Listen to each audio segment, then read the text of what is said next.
రంగారెడ్డి జిల్లా నందిగామ మండల పరిధిలోని చాకలగుట్ట తండ రంగాపూర్ గ్రామాలలో తెలంగాణ రాష్ట్ర ప్రభుత్వం ప్రతిష్టాత్మకంగా చేపడుతున్న ఇంద్రమ్మ ఇండ్లకు శంకుస్థాపన చేసిన షాద్నగర్ ఎమ్మెల్యే వీర్లపల్లి శంకర్ ప్రజలకు కావలసిన అవసరాలను సమకూర్చుతూ ముందుకు సాగుతున్నామని ఇంద్రమ్మ రాజ్యం ఇంటింట సౌభాగ్యం తేవాలనే ఆలోచనతో ఏఐసీసీ అగ్రనేత రాహుల్ గాంధీ దిశానిర్దేశంలో సీఎం రేవంత్ రెడ్డి రాష్ట్రాన్ని అభివృద్ధి పథంలో నడిపిస్తున్నారని షాద్నగర్ ఎమ్మెల్యే వీర్లపల్లి శంకర్ స్పష్టం చేశారు.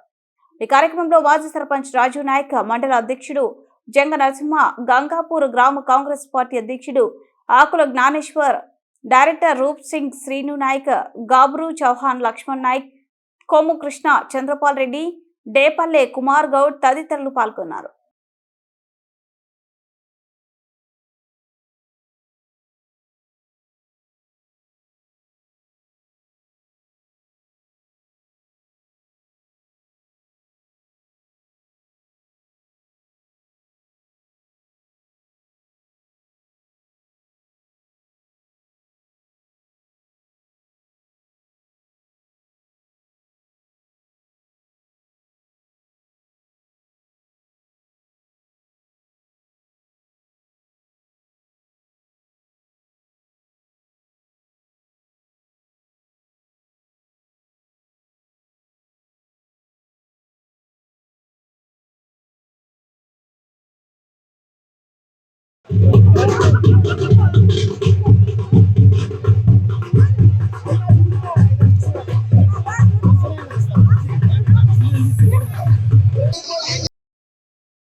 రమేష్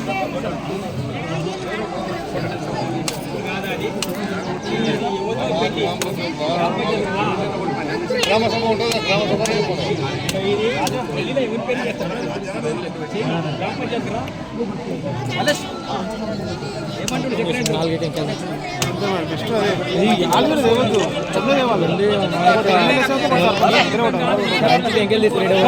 కొంచెం ఇక్కడ కొంచెం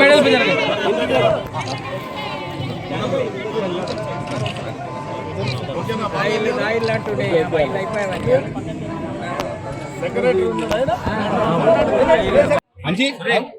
నందిగామ మండలం రంగాపూర్ గ్రామంలో గత 10-15 సంవత్సరాల నుంచి ఇండ్లు లేని నిరుపేదలు ఎన్నో కష్టాలు ఎన్నో అవస్థలు వాళ్ళ జీవితం దుర్భరంగా మారిన సందర్భంగా గత ఎన్నికలలో కాంగ్రెస్ పార్టీ అధికారంలోకి వస్తే మళ్ళా ఇందిరమ్మ ఇండ్ల నిర్మాణం చేపడతామని చెప్పి మాట ఇవ్వడం జరిగింది ఎన్నికలలో. ఆ మాట నిలబెట్టుకోవడానికే ఇలా రంగాపూర్ గ్రామంలో దాదాపు 25 ఇండ్లు నిరుపేద కుటుంబాలకు ఇలా శ్రీకారం చుట్టడం జరిగింది. చాలా సంతోషంగా ఉంది. గ్రామాలలో ఇండ్లు లేని నిరుపేదలు ఎంతో మంది ఉన్నారు కాబట్టి ఈ నియోజకవర్గానికి 3,500 ఇండ్లు మొదటి విడతగా వస్తే కేవలం రంగాపూర్లో 25 ఇండ్లు ఇవ్వడం జరిగింది. ఇంకా 4 సార్లు ఇస్తాం. ఎంతో మందికి ఇవ్వవలసిన అవసరం ఉంది.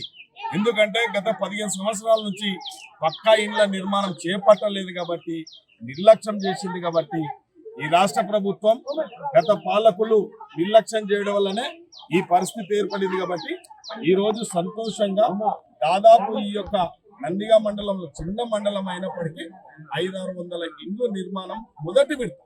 ఇంకా 4 విడతలు ఉంటాయి కాబట్టి తప్పకుండా ప్రతి ఒక్కరికి కాంగ్రెస్ పార్టీ ఎప్పుడు పేదల కండగా ఉండే పార్టీ కాబట్టి నాటి నుంచి కూడా కూడు గూడు నీడ పథకం తీసుకొచ్చింది శ్రీమతి ఇందిరాగాంధీ కాబట్టి ఇది నిరంతర ప్రక్రియ. కాంగ్రెస్ పార్టీ ఎప్పుడు పేదల కండగా ఉండే పార్టీ కాబట్టి ఇలా రాష్ట్ర ముఖ్యమంత్రి ఇలా నిజంగా గృహ నిర్మాణ శాఖ మంత్రులు పొంగులేటి శ్రీనివాస్ రెడ్డి కూడా 6 నిమిషాలు కృషి చేసి ఎక్కడ పార్టీలకు ముఖ్యంగా ప్రెస్ మిత్రులతో విన్నవించుకునేది ఇది ఒకటే, పార్టీలకు అతీతంగా ఈ పార్టీ కాదు ఆ పార్టీ కాదు, పేదోళ్ళే మా పార్టీ, పేదోళ్ళకు అండగా ఉండే పార్టీ. నేను కూడా ప్రతి ఒక్కరిని క్షేత్రస్థాయిలో అన్ని తెలిసిన వాడినే కాబట్టి ఎక్కడ నిబద్ధతతోని ఇలా పేదవాని ఇంటి కళ నిజం చేయాల్సిన బాధ్యత ఉంది. కాబట్టి ఇవాళ అర్హత లేని వాళ్ళు కూడా ఆగమాగం అయిపోయి మాకు ఇండ్లు కావాలంటారు. కానీ ఇలా ప్రజాపాలన ప్రభుత్వం, ఇది ప్రజల సమక్షంలో అధికారులన్నీ ఇంటికి తోలేయడం జరిగింది. అధికారులనే గ్రామంలో నిలకొచ్చడం, ఏ జ్ఞానేశ్వరో ఏ రమేశ్వరో ఎవరో ఏ మహేందరో ఎవరో రాస్తే వచ్చింది కాదు, స్వయాన అధికారులు ఇక్కడికి వచ్చడం జరిగింది. అర్హత కలిగిన వాళ్ళని ఖచ్చితంగా ఇంకా ఈ గ్రామంలో ఇంకా 50 ఇండ్లు ఇవ్వగలుగుతాయి నా మాటగా ఇస్తా ఉన్నా. ఎవరున్నా నిరుపేదలు ఎవరున్నా తప్పకుండా ఇస్తామని చెప్పి చాలా సంతోషం. ఇలా ఈ యొక్క రాష్ట్ర ముఖ్యమంత్రి